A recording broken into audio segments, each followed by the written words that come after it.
Hi, my name is Cristina Gutierrez. I'm an English teacher, and today I'll be discussing with you test-taking strategies and activities you can do for that for kids. Some of the things that you can do with students, besides giving them a handful of worksheets for test-taking strategies, is to get them active. And one of the most helpful things that I've seen in the classroom is when students get together and form groups. So one of the group activities that I've had students do is the before, during, after activity. Not the most clever name, but it works. When they are preparing for test-taking strategies, a lot of them will want to share what they do personally before an exam, during an exam, and after. So what you can have them do is get together, you will need some flip charts prepared for each of these groups. Divide them into groups, and then assign them a topic. So one group can be discussing what are some tips that you can do before an exam. What do you, how much sleep do you want to get? What type of food do you want to have? What are the things you want to do before you walk into the door?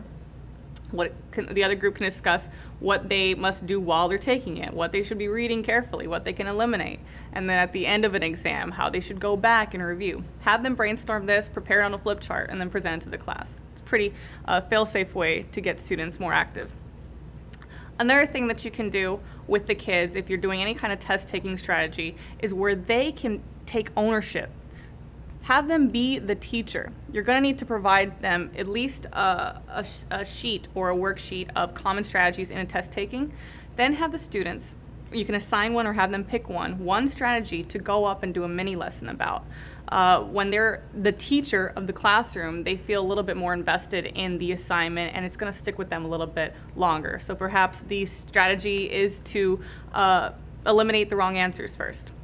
They have to go up to the class, prepare a mini lesson, 10 minutes, that says what you should do when you are trying to eliminate answers. What's the easiest recourse for them?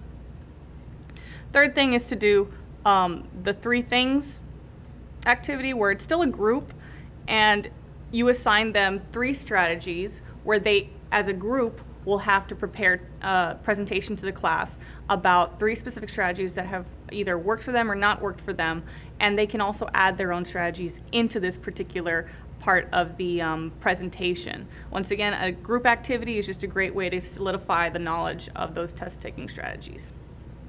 Finally, an often overlooked one is to invite a speaker.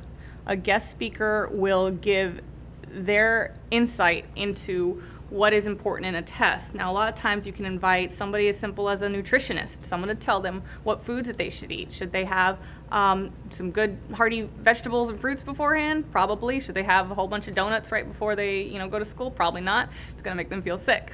So, see, there's some basic things that help solidify what test-taking strategies they should take over just worksheet after worksheet after worksheet. Although those are pretty good too. Once again, those were test-taking strategies, activities for kids. My name is Cristina Gutierrez-Brewster.